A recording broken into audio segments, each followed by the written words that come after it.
Olá pessoal, bem-vindos a mais um vídeo do canal. E hoje nós vamos falar sobre a taxa Selic, que ela caiu mais uma vez essa semana. Agora, dia 1º de novembro último, o Copom, o Comitê de Política Monetária do Banco Central, resolveu mais uma vez abaixar em 0,50 pontos percentuais a taxa básica de juros do país.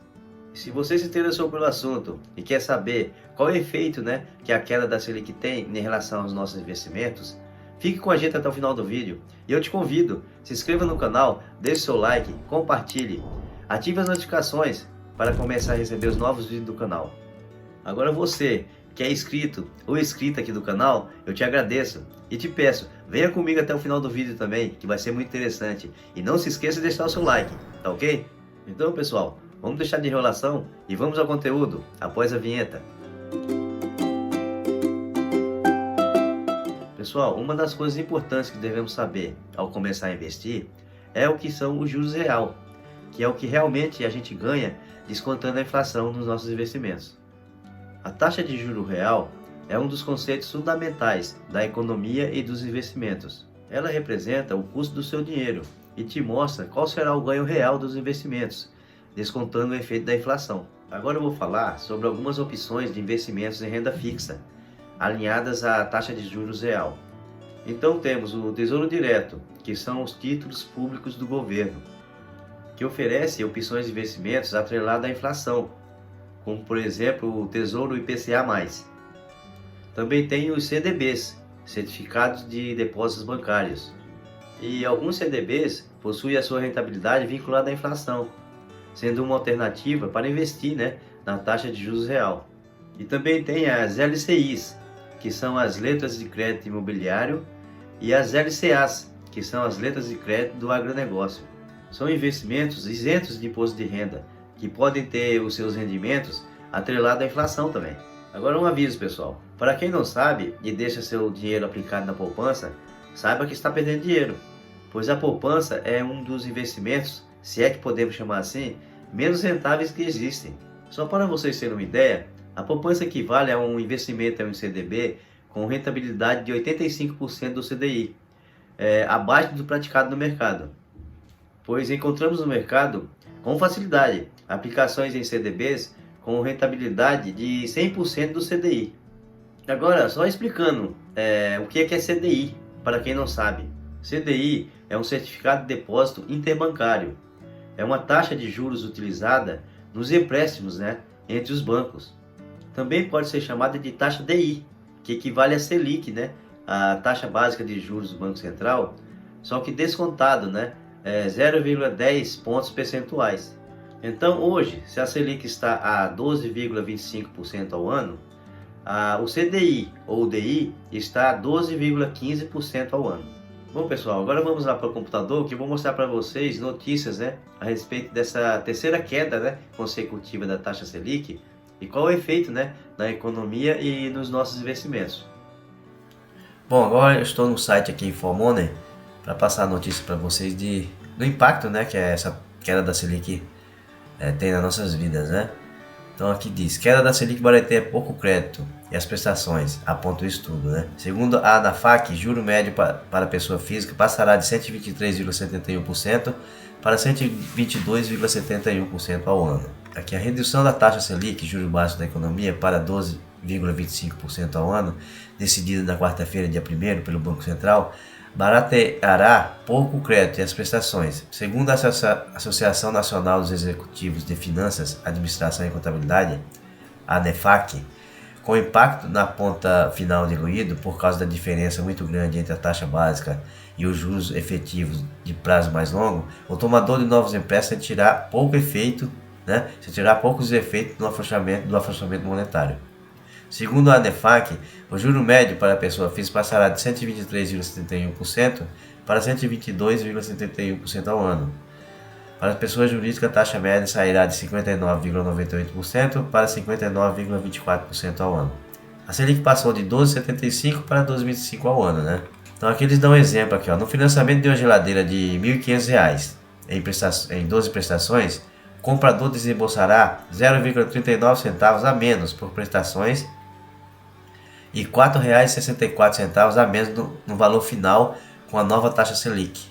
Tá? Esse aqui que ele ganha a menos, né? Que vai pagar a menos com a taxa Selic antes, que era 12,75, né? O cliente que entra no cheque especial em R$ 1.000 por 20 dias pagará 0,27 centavos a menos, tá? Com essa nova taxa Selic. Na utilização de R$ 3.000 no rotativo do cartão de crédito por 30 dias, o cliente gastará R$ 1,20 a menos. Um empréstimo pessoal de R$ 5.000 por 12 meses cobrará R$ 1,24 a menos por prestação e R$ 14,85 a menos após o pagamento da última parcela.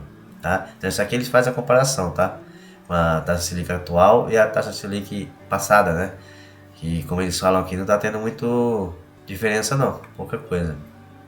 Aqui ele fala, um empréstimo de 3.000 em 12 meses numa financeira sairá 0,81 centavos mais barato por prestação e R$ 9,69 mais barato no total. No financiamento de automóvel de R$ 40.000 por 60 meses, o comprador pagará R$ 11,23 a menos por parcela e R$ 673,51 a menos no total da operação. Em relação a pessoas jurídicas, as empresas pagarão R$ 62,55 a menos por um empréstimo de capital de giro, né? De 50.000 por 90 dias e R$ 24,92 a menos pelo desconto de 20.000 em duplicatas por 90 dias e R$ 2,67 a menos pela utilização de conta garantida no valor de 10.000 por 20 dias. Rendimentos da poupança. A ANEFAC também produziu simulação sobre o impacto da nova taxa Selic sobre os rendimentos da poupança. Com a taxa de 12,25 ao ano, a caderneta só rende mais que os fundos de investimento quando o prazo de aplicação é curto e a taxa de administração cobrada pelos fundos é alta, né? Segundo as simulações, a poupança rende mais que os fundos em apenas 3 cenários. Quando o correntista aplica em fundos com taxa de administração de 3% ao ano, isso aí não existe muito caro assim, né? Aplicações de até um ano, né, em fundos com taxa de 2,5% ao ano e aplicações de até 6 meses em fundos com taxa de 2% ao ano. Tá? Na comparação com fundos com taxa de administração de 2,5% ao ano, a poupança rende o mesmo quando o dinheiro fica aplicado entre 1 e 2 anos. A vantagem dos fundos ocorre mesmo com a cobrança do imposto de renda e de taxa de administração. Isso porque a poupança, apesar de ser isenta de tributos, rende apenas 6,17% ao ano, 0,5% ao mês, mais taxa de referencial, TR, que aumenta quando a Selic sobe. Esse rendimento da poupança é aplicado quando a Selic está acima de 8,5% ao ano, o que ocorre desde 2021. Tá? Essas aqui são as informações que eu passei para a gente ter uma ideia, né? Ok? Outra notícia aqui do InfoMoney, né? Como investir com a Selic a 12,25% ao ano? Renda fixa segue forte, mas outros ativos já devem ficar no radar. Fundos imobiliários de tijolos animam analistas que pregam cautela no mercado acionário e indicam setores defensivos. Tá? A referência para os investimentos no Brasil mudou. O Banco Central decidiu, nesta quarta-feira de 1º, cortar a taxa básica de juros para 12,25%. Né? O movimento já era esperado pelo mercado financeiro e afeta a todos, do pequeno ao grande investidor. Tá? Aqui ele fala, o resumo da ópera, né? Mesmo com o corte já aguardado, analistas ainda veem muita incerteza no cenário doméstico e optam pela cautela do mercado acionário. Na renda fixa, especialistas voltam a enxergar prêmios nos pré-fixados. Já o mercado de fundos imobiliários deve ter um movimento de melhora gradual, puxado por fundos imobiliários de tijolo. Aqui eles dão, né, as principais recomendações, né, para investimento com a Selic em novo patamar. Primeiro aqui é a renda fixa, né, os pós-fixados, né. Na segurança da renda fixa, os ativos ligados à taxa Selic, como Tesouro Selic, e ao CDI, como CDBs, que acompanha a taxa base de juros, têm cadeira cativa nas recomendações. Como não esperamos que a Selic caia abaixo de 8% ao ano pelos próximos 2 anos, continuamos tendo o CDI como principal indexador em nossa carteira de renda fixa, diz, né? O outro aqui, economista, diz, para aplicações de curto prazo, ficar atrelado à Selic e ao CDI é a melhor opção, por causa da previsibilidade do alto rendimento. Agora, nos pré-fixados, os títulos com retornos acordados no ato da compra voltaram a recomendações após juros futuros subirem em setembro e outubro, trazendo novamente prêmio para esses ativos em relação à curva de juros especificada pelos contratos futuros DDI. Não via muito ganho, né, nos prefixados, mas as taxas abriram muito. Agora veja a atratividade do indexador. Os títulos atrelados à inflação, né? Para longo prazo, ativos ligados à inflação protegem mais o investidor em cenário conturbado, segundo Fonseca. Ele ainda acrescenta que as taxas estão interessantes devido à piora do cenário internacional e o risco fiscal mais latente do Brasil, né? O outro destaca aqui, o retorno real, além da inflação, próximo a 6%, oferecido pelos títulos do Tesouro IPCA+, é uma proteção ótima para o cenário atual, que é desafiador. Aí ele fala das ações. Na bolsa, ações dos setores com demanda cíclica, né? Que é aquelas empresas que têm os seus produtos, né? Cíclicos, né? Que tem ciclo de alta, ciclo de baixa, sensíveis ao movimento dos juros, ainda são vistos com desconfiança pelo mercado financeiro. Caso do varejo, educação, companhias aéreas e construção civil. FIIs, né? A avaliação de analistas é de que o mercado de fundos imobiliários responderá de maneira gradual ao corte de juros, que deve beneficiar os fundos de tijolos, né? Que investe diretamente em imóveis. A analista explica que o mercado já precifica a Selic em 11,75% ainda em 2023 e que moderação nesse cenário é que poderia trazer maior volatilidade para os fundos imobiliários, tá? Com os juros caindo, a melhora gradual deve ser sentida nos fundos imobiliários de tijolos. Diz que o segmento é sensível a mudanças dos juros, especialmente os que possuem contratos mais seguros de longo prazo.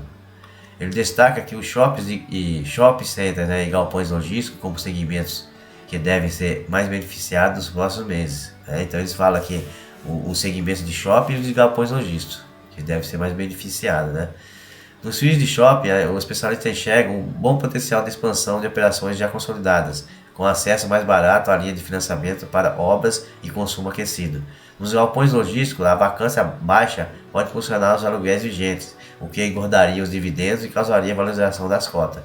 Contudo, o investidor precisa ficar atento ao cenário macroeconômico, local e externo, que ainda carrega muitas incertezas. Né? As empresas tendem a adiar suas decisões de investimento, como aplicações na área e novas alocações, quando não há previsibilidade. Logo, o mercado de fundos imobiliários também está exposto aos riscos macro, né?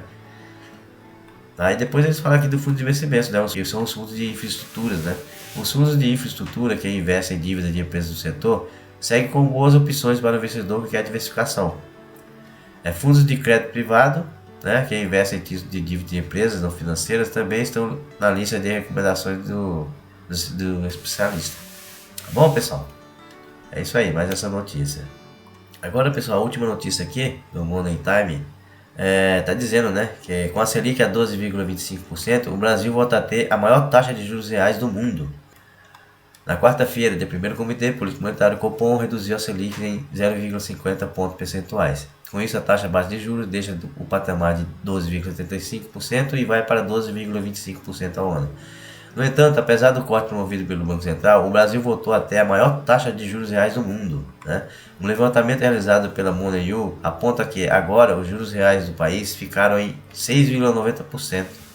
Isso faz com que o Brasil lidere o ranking, ficando à frente do México, que está com a taxa de 6,89%. Segundo o estudo, o país só não ocuparia a primeira posição caso o Banco Central tivesse cortado a Selic em 0,75% ao ano. Tá? Se fosse um corte de 0,75 pontos percentuais, o Brasil não ficaria, né? Não ocuparia a primeira posição, mas como foi de 0,50%, ele ficou em primeiro lugar. Tá? E aqui tem a tabela dos rankings, né? Aí, ó. Brasil em primeiro, juros real, 6,90. Então vem o México, né? Colômbia, Chile, tudo aqui, ó. Os países aqui. Tá? Aqui a gente fala, né, o que são os juros reais, né? Para chegar ao número do juro real é preciso descontar o juro nominal, né, que é a Selic, o índice de preço ao consumidor amplo, que é a IPCA, prevista para os próximos 12 meses. Esse juro é o que representa a rentabilidade real de um investimento, uma vez que já considero que foi perdido para a inflação. Nem sempre o Brasil esteve no topo do ranking de juros real. Em meados de 2018, por exemplo, esse valor girava em torno de 2%, já que a inflação estava em 3,75% e a Selic em 6,5%. Tá bom, pessoal? É isso aí. Bom, pessoal, por hoje é só. Vamos ficando por aqui. Espero que tenha gostado e entendido um pouco mais sobre a taxa Selic, né? A nossa taxa básica de juros. E já te peço, não se esqueça de deixar o seu like e deixe nos comentários qual investimento de renda fixa que investe. Tá ok, pessoal? Um abraço, fiquem com Deus e até o próximo vídeo.